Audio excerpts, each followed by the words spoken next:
Hi friends అసలు ఏం చెప్పను ఫ్రెండ్స్.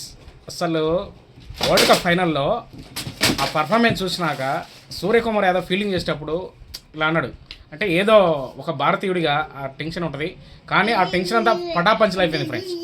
జస్ప్రీత్ బుమ్రా బౌలింగ్ 15 పరుగులు ఇచ్చి 4 వికెట్లు తీయడం, అలాగే Axar Patel first breakthrough ఇవ్వడం. అసలు ఏమన్నా మ్యాచా ఫ్రెండ్స్.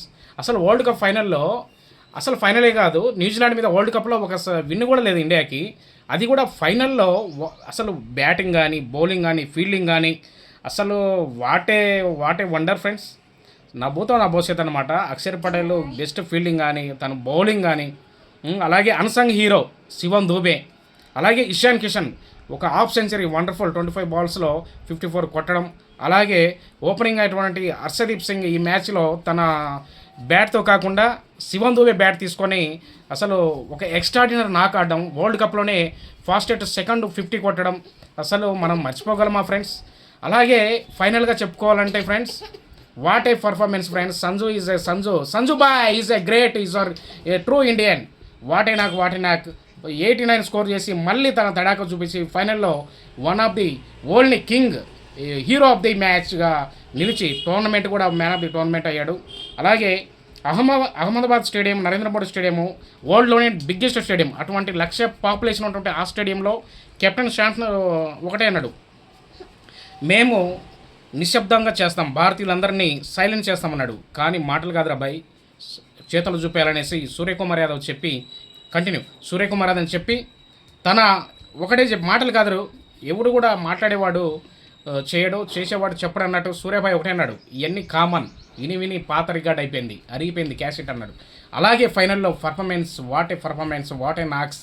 న్యూజిలాండ్ చిత్తుగా ఓడించి ఏకపక్షంగా జరిగినటువంటి ఈ ఫైనల్ మ్యాచ్లో అసలు భారతదేశము పులకించిపోతుంది. భారతమాత అసలు ముద్దు బిడలు అంటే 11 మంది ప్లేయింగ్ లెవెన్లో ఆడేటువంటి వాళ్ళందరూ కూడా ఫైనల్లో ఒక పూనకాలు వచ్చేటట్టు అందరూ ఒక బెంగాల్ టైగర్స్ లాగా, అలాగే ఒక సూపర్ కింగ్స్ లాగా ఆడి అసలు వాట్ ఏ పర్ఫార్మెన్స్ ఫ్రెండ్స్. అసలు అవుట్ స్టాండింగ్ పర్ఫార్మెన్స్ అనమాట. టీమిండియా గురించి ఎంత పోయినా తక్కువే.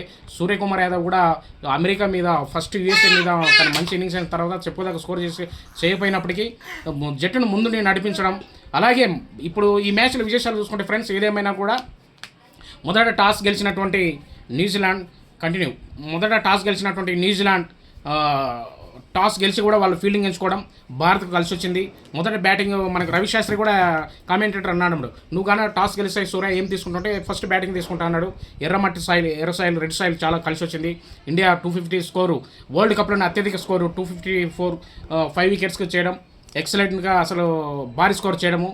లాస్ట్ 2024 కూడా ఇండియానే 176 వరల్డ్ కప్ ఫైనల్లో హైయెస్ట్ స్కోర్ చేయడం, దాన్ని మళ్ళీ రికార్డు బ్రేక్ చేయడం. యాక్చువల్గా సూర్యకుమార్ యాదవ్ కెప్టెన్సీలో ఈ అరుదైన రికార్డు కొనడం. అలాగే ఫ్రెండ్స్, ఈ వరల్డ్ కప్ యొక్క విశేషాలు చూసుకుంటే 5 ఇన్నింగ్స్లోనే దాదాపు 300 ఎబో స్కోర్ కొట్టి man of the tournament Suryakumar Yadav నిలువగా, సెకండ్ ప్లేస్లో ఇషాన్ కిషన్ రావడం, అలాగే పాకిస్తాన్ ఓపెనర్ ఫర్హాన్ అత్యధిక స్కోర్ చేయడము.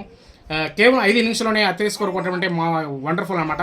నాకౌట్ మ్యాచ్లో కూడా 97, 89 స్కోర్ కొట్టాడు. Sanju Samson is a hero of the tournament, is an extraordinary performance. అలాగే టీమిండియా రికార్డు చూసుకుంటే మనకు వరుసగా మళ్ళీ 2024, 2026 కూడా T20 వరల్డ్ కప్ను గెలవడం, 2 సార్లు వరుసగా గెలవడం, హోమ్ టీంలో అది కూడా గెలవడం. ఇంకోటి ఏంటంటే వరల్డ్ కప్ను నిలబెట్టుకోవడం, అంటే వరుసగా 2వ సారి. మొత్తం టోటల్గా 3 వరల్డ్ కప్లు గెలిచిన జట్టుగా అదే ఒక రికార్డ్ అనమాట. ఇంకో విషయం చూసుకుంటే మనకి పవర్ ప్లేలో 92 పరుగులు కొట్టడం, 0 వికెట్ పడకుండా, అలాగే అత్యధిక స్కోర్ కొట్టడం వరల్డ్ కప్ ఫైనల్లో. అలాగే వరుసగా 3 బ్యాట్స్మెన్లు మన ఇషాన్ కిషన్, అలాగే అభిషేక్ శర్మ, సంజు శాంసన్ 3 కూడా హాఫ్ సెంచరీ కొట్టడం. అసలు రికార్డుల మీద రికార్డులు అనమాట ఈ T20 వరల్డ్ కప్లో మనం చూసుకుంటే ఫ్రెండ్స్. ఇలా ఇంకా ఎన్నెన్నో విశేషాలు ఉన్నాయి వరల్డ్ కప్ విశేషాలు చూసుకుంటే, ఎంత చెప్పుకున్న తక్కువే. అలాగే మనకు గౌతమ్ గంభీర్ యొక్క కోచింగ్ అసలు ఎక్స్ట్రాడినరీ అనమాట. తను పర్ఫార్మెన్స్ కూడా తను ప్రెస్ కాన్ఫరెన్స్లో ఒకటే అన్నాడు, ఈ వరల్డ్ కప్ని మొదట రాహుల్ ద్రావిడ్ బాయ్కి, తర్వాత లక్ష్మణ్ బాయ్కి నేను అంకితం ఇస్తున్నానని చెప్పాడు.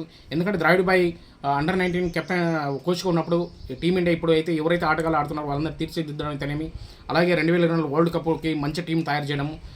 ప్లస్ సూర్యకుమార్ యాదవ్ కూడా ఒకటే అన్నాడు, రోహిత్ బాయ్కి ద్రావిడ్ సార్కి చాలా రుణపడి ఉంటాం. ఎందుకంటే వాళ్ళు 2024 వరల్డ్ కప్ తర్వాత ఒక పెద్ద బాధ్యత సూర్యకుమార్ యాదవ్ మీద పెట్టారు. దాన్ని సూర్యకుమార్ యాదవ్ యొక్క రికార్డ్ ఏంటంటే తన పర్ఫార్మెన్స్ బాగలేకపోయినప్పటికీ వరుసగా ఆడినటువంటి అన్ని సిరీస్లు గెలిచాడు. అలాగే వరల్డ్ కప్ కూడా గెలిచాడు, ఆసియా కప్ గెలిచాడు. అసలు ఎక్స్ట్రాడినరీ అన్నమాట పర్ఫార్మెన్స్. ఇది నాకు తెలిసి ఈ రికార్డు ఇంకా ఎవరికి భవిష్యత్తులో రాకపోవచ్చు. అటువంటి రికార్డు అనేది సూర్యకుమార్ యాదవ్ సృష్టించాడు. రికార్డ్స్ అంటే పర్ఫార్మెన్స్ కూడా ఉండాలని చాలామంది అంటున్నారు. తర్వాత ప్రెస్ కాన్ఫరెన్స్లో ఉన్నారు, మీరేమైనా రిటైర్డ్ అవుతారని. సూర్యకుమార్ మళ్ళీ